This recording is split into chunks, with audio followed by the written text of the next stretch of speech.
الحمد لله نحمده ونستعينه ونستغفره ونؤمن به ونتوكل عليه ونعوذ بالله من شرور أنفسنا ومن سيئات أعمالنا من يهده الله فلا مضل له ومن يضلله فلا هادي له ونشهد أن لا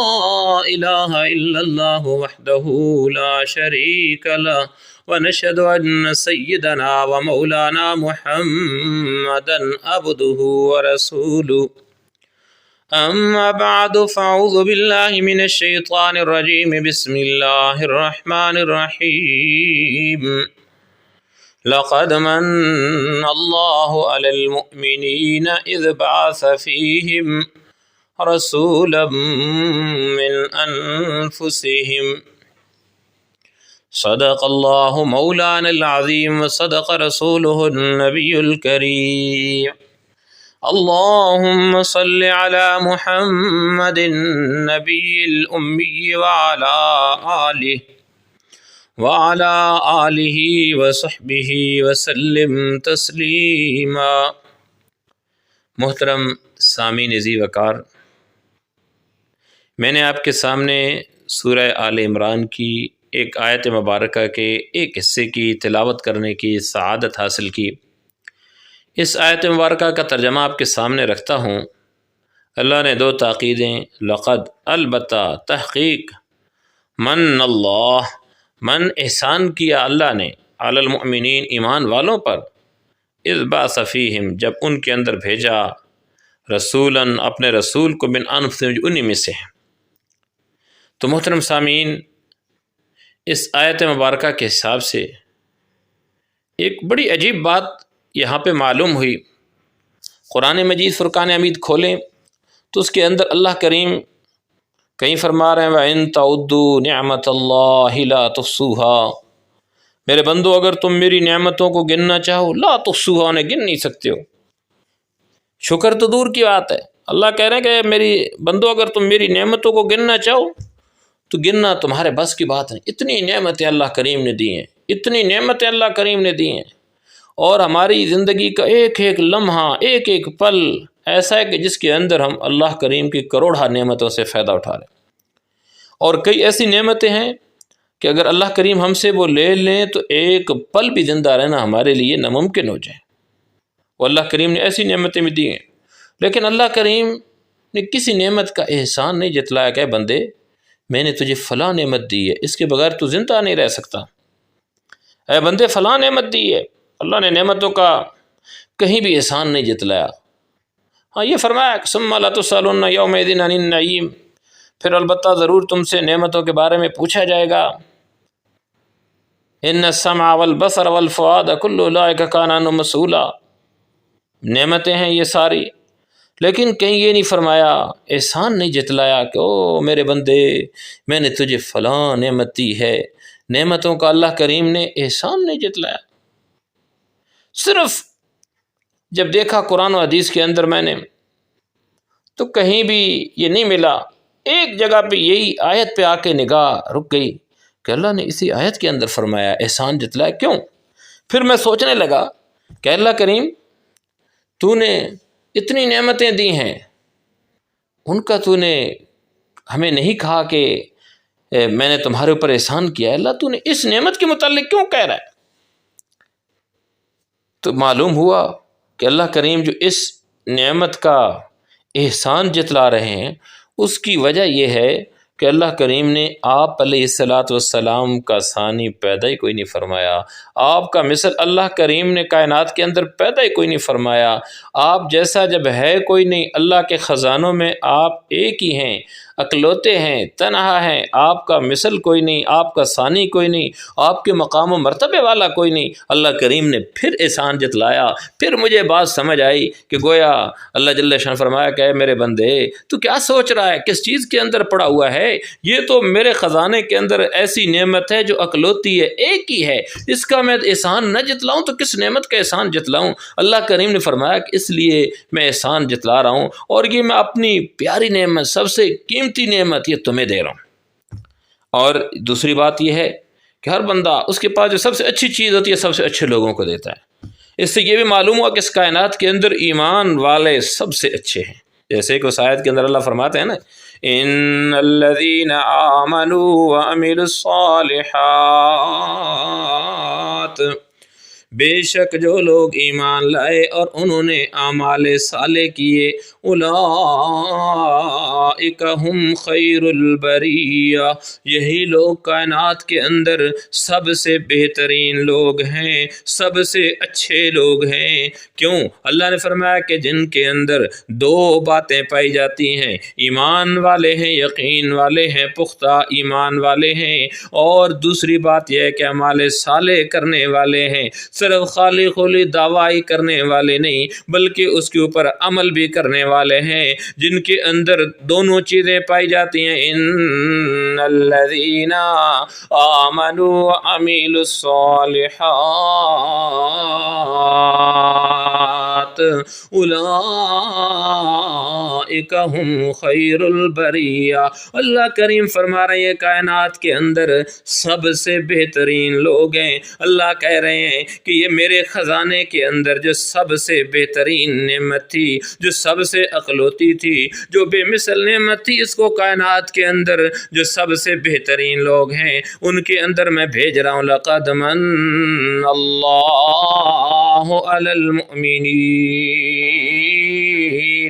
اللہ کہہ رہے ہیں البتہ تحقیق میں نے ایمان والوں کے اوپر احسان کیا ہے کہ میں نے انہیں اپنی قیمتی نعمت، سب سے اچھی نعمت انہیں دے دی ہے۔ ہم دیکھتے ہیں کائنات کے اندر کہ ہر بندہ جس کو اللہ نے مختلف نعمتوں سے نواز رکھا ہے، وہ جب کوئی چیز بانٹ رہا ہوتا ہے، دے رہا ہوتا ہے، کوئی بھی چیز اس کے پاس ہے، وہ دیکھتا ہے پہلے جو ہلکی ہلکی چیزیں ہیں، دکاندار کو بھی دیکھتے ہیں ان کو نکالتا ہے، کچھ چیزیں سنبھال رکھتا ہے کہ کوئی خاص بندہ آئے گا اس کو دوں گا۔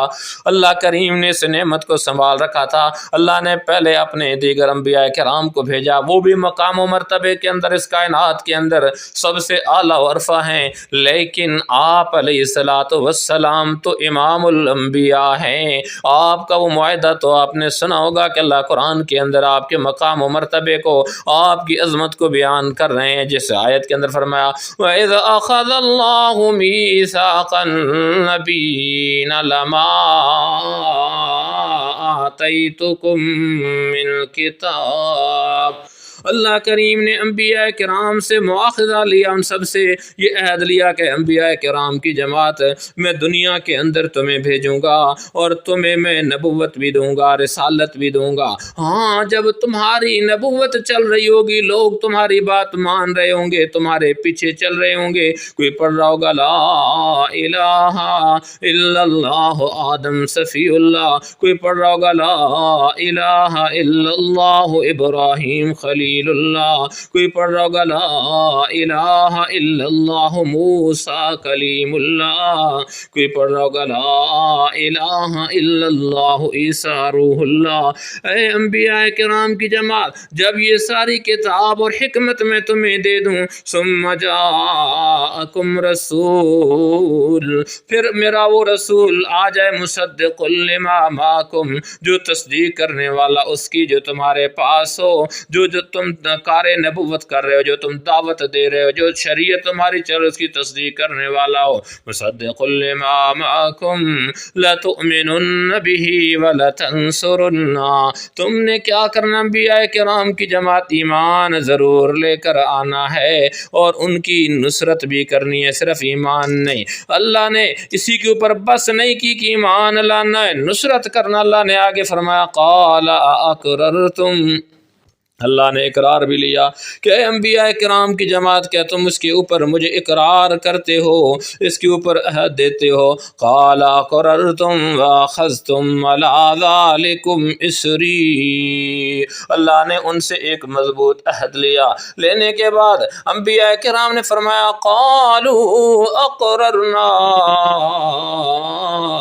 اللہ نے پھر فرمایا قال فاشهدوا انا معکم من الشاہدین، اے انبیاء کرام کی جماعت، تم نے اقرار کر لیا، تم بھی گواہ رہو، قال فاشهدوا انا معکم من الشاہدین، میں بھی اس چیز کے اوپر گواہ ہوں۔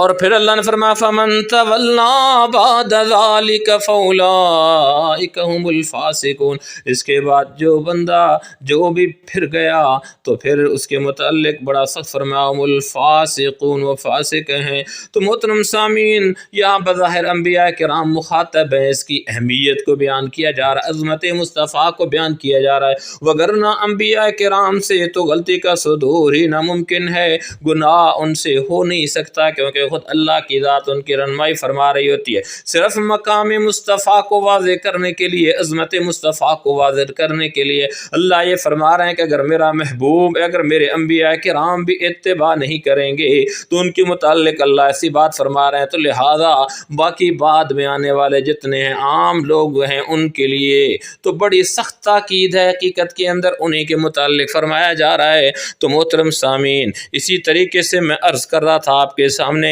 کہ جب بندہ کوئی چیز تقسیم کر رہا ہوتا ہے، اس کے پاس جو اعلیٰ و عرفہ چیز ہوتی ہے سنبھال کے رکھتا ہے، اچھے آدمی کو دیتا ہے۔ اللہ کریم نے بھی اس نعمت کو سنبھال رکھا تھا، یہ وہ نعمت کے جس سے میثاق النبیین، انبیاء کرام سے میثاق لیا گیا، یہ وہ نعمت کے جس نے انبیاء کرام کی امامت کرائی، یہ وہ نعمت کے جس کا جو ہے تذکرہ اس کائنات کے اللہ جل شانہ باد کیا، اس سے پہلے بھی آپ علیہ الصلوۃ والسلام کا تذکرہ چل رہا تھا۔ ایسی یہ ہستی، ایسا جن کا مقام و مرتبہ ہے، ان کے متعلق اللہ فرما رہے ہیں لوگو تم کیا بات کر رہے ہو، میرا یہ محبوب تو وہ محبوب ہے، اس جیسا میں نے کسی اور کو نہیں بنایا، اس کو جب میں نے ایسا اعلیٰ و عرفہ بنایا، ایسا مقام و مرتبے والا بنایا ہے، تو کیسے میں اس کا احسان نہ جتلاؤں، اس کا احسان تو میں نے جتلانا ہے، یہ میرے پاس ایک عظیم چیز ہے، جب میں نے ایمان والو تمہیں دی ہے اس کی قدر کرنا، نا قدری کرو گے تو جتنی اعلیٰ نعمت دے رہا ہوں اتنی زیادہ سخت سزا ملے گی۔ تو لہذا اللہ کریم نے آگے اس کے متعلق فرما بھی دیا، میں تو اکثر یہ کہا کرتا ہوں کہ اگر ایک میزان قائم کیا جائے، ایک میزان کے اندر سرکار دو جہاں علیہ الصلوۃ والسلام کا مقام و مرتبہ رکھا جائے، اور اس میزان کا دوسرا پلڑا وہ جو ہے وہ قیامت تک خالی رہے گا، کیونکہ اس کے اندر کوئی تلنے کے لیے آ ہی نہیں سکتا، کیونکہ اللہ کریم نے آپ کا مثل، آپ کا ثانی، آپ جیسے مقام و مرتبے والا پیدا ہی کوئی نہیں کیا، تلنے کے لیے کیسے آئے گا؟ آپ ایسے بے مثل ہیں، آپ ایسے بے مثال ہیں، آپ ایسے لاجواب ہیں، آپ ایسے با کمال ہیں۔ ہاں ایک بات یاد رکھیے گا، کبھی ایسا نہ کرنا کہ بھول نہ جانا کہ ایسا با کمال نبی ہے، امام الانبیاء ہے، سرکار دو جہاں ہیں، تو ان کو کہیں خدا کر نہ دکھانا، کیونکہ اللہ کریم نے کہا کہ اے میرا محبوب میں خالق ہوں تو مخلوق ہے، اور آپ علیہ الصلوۃ والسلام ساجد ہیں، اللہ مسجود ہے، آپ عابد ہیں، اللہ معبود ہے، اللہ رازق ہے، روزی دینے والا، باقی سارے لینے والے ہیں، اللہ عطا کرنے والا ہے۔ لیکن یہ بات یاد رکھیے کہ سرکار دو جہاں آپ علیہ الصلوۃ والسلام کا کتنا بڑا مقام و مرتبہ ہے، آپ جیسا اللہ نے پیدا کیا ہی کوئی نہیں، اس کائنات کے اندر آپ انسانیت کی جو اعلیٰ مثال ہے، اعلیٰ معراج ہے، اس کے اوپر فائز ہیں، آپ جیسا اس کائنات کے اندر ہے ہی کوئی نہیں۔ جب اللہ نے خود فرمایا کہ میں نے آپ جیسا پیدا کوئی نہیں کیا، ہاں بات اس پہ ختم کرتا ہوں، لا يمكن الثناء كما كان حقه،